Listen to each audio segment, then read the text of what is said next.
The Victorian era is remembered as a time of strict etiquette, an age of polished manners, rigid fashion and moral restraint.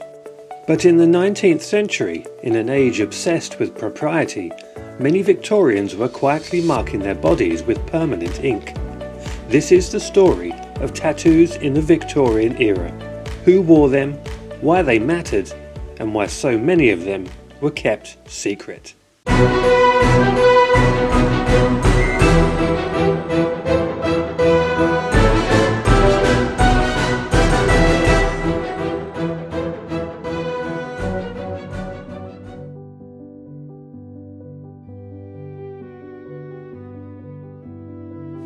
Hello and welcome to the Literally Victorian podcast. I'm very glad to have you with me today.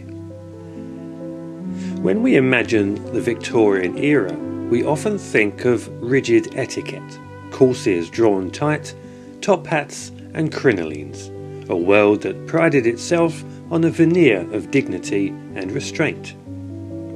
But beneath that polished surface, sometimes literally beneath the clothing, lay a hidden world of tattoo ink, symbolism, and the unexpected mingling of social classes.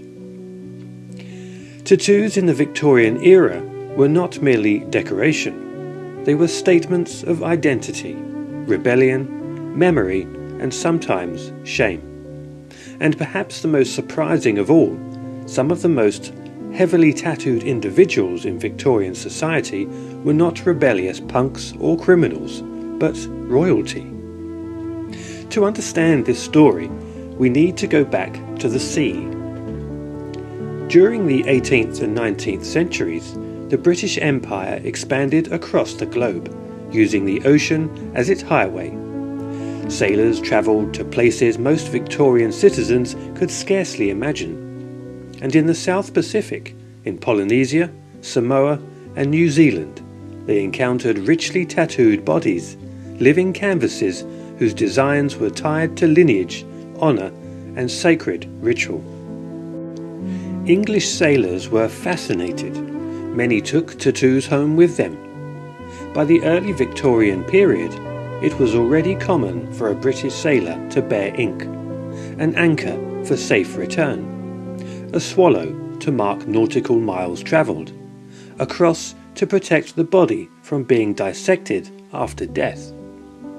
Tattoos became a map of a sailor's life, his joys and sorrows literally writ onto his skin. But to the Victorian public, these marks suggested a man who lived on the fringes of the respectable world. Tattoos were linked to roughness, to danger, to men who had seen storms and death and foreign shores.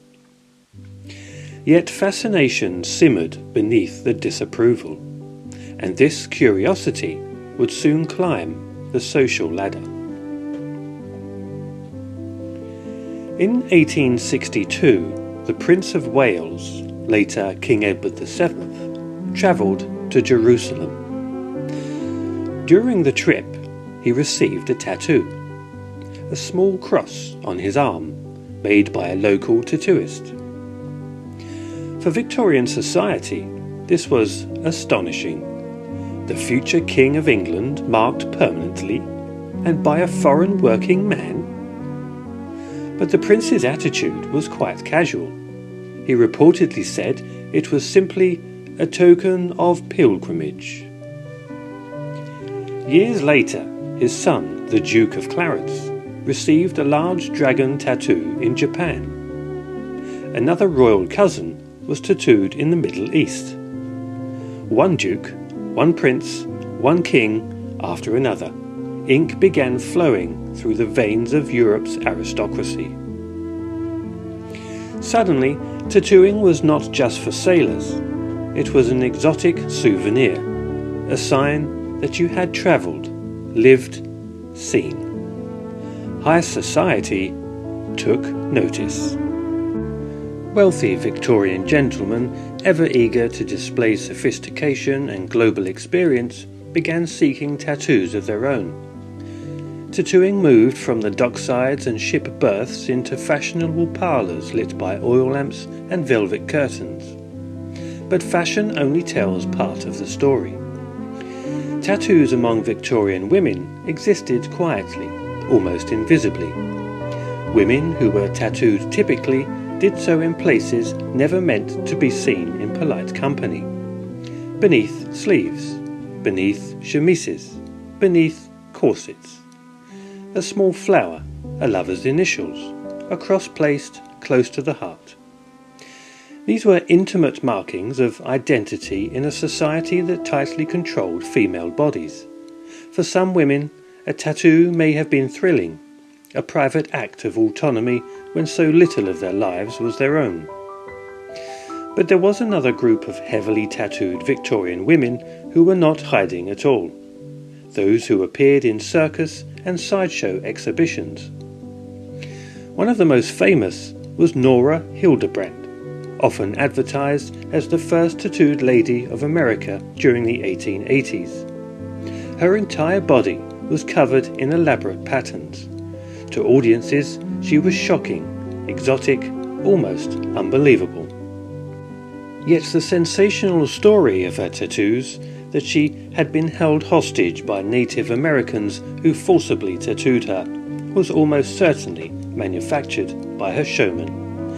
In truth, her tattoos were likely willingly done by a tattooist on Coney Island.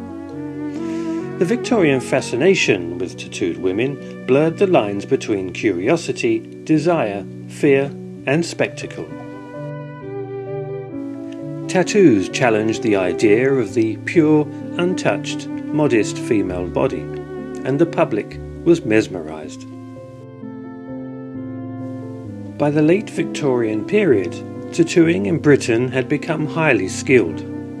One of the most famous tattooists was Sutherland MacDonald, a former Royal Navy officer who opened a tattoo studio in London's Hammam Turkish Baths around 1889.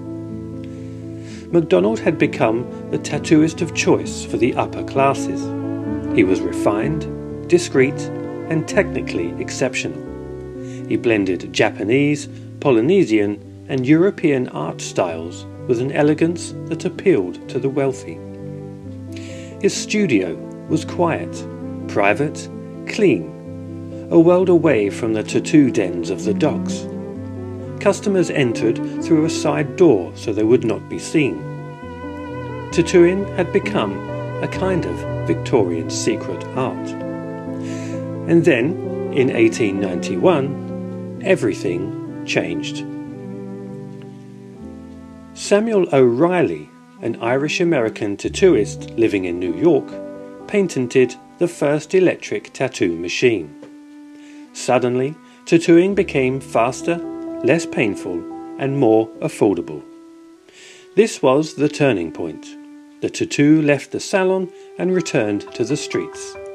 Tattooing was now accessible, not just to sailors or aristocrats or show performers, but to anyone. Which meant that it was no longer exclusive. And in Victorian society, once something was common, it quickly lost its glamour. As tattoos became more widespread, Victorian moralists began to wring their hands. Doctors started writing treatises linking tattoos to degeneracy and criminality. Some even claimed they could diagnose madness by the presence of tattoos. Police forces began keeping tattoo sketches as identifying records, an early form of forensic cataloguing. In the poor and working class neighbourhoods of London, tattoos became deeply embedded in local identity.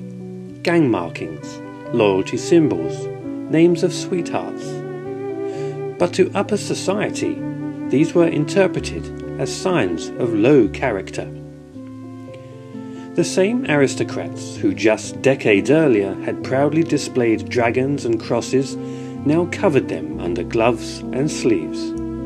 Tattoos became something one was expected to forget. And this strange silence, the era's brief embrace of tattoo culture, followed by a sharp withdrawal, ensured that for much of the 20th century, tattoos carried a shadow of stigma.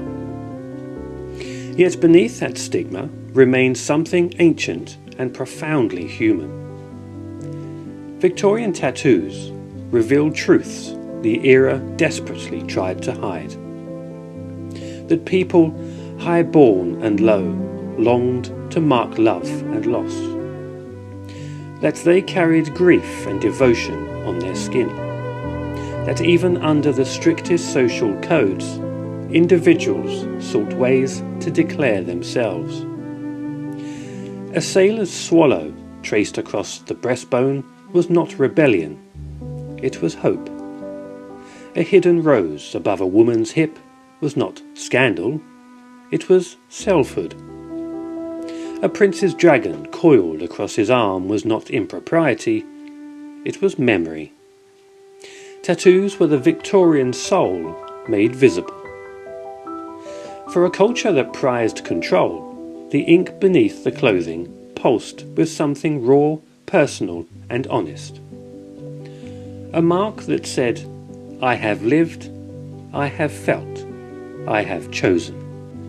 And though the Victorians rarely spoke of it, their tattoos spoke for them. Thank you for listening. I hope you enjoyed the video. Until next time, bye for now.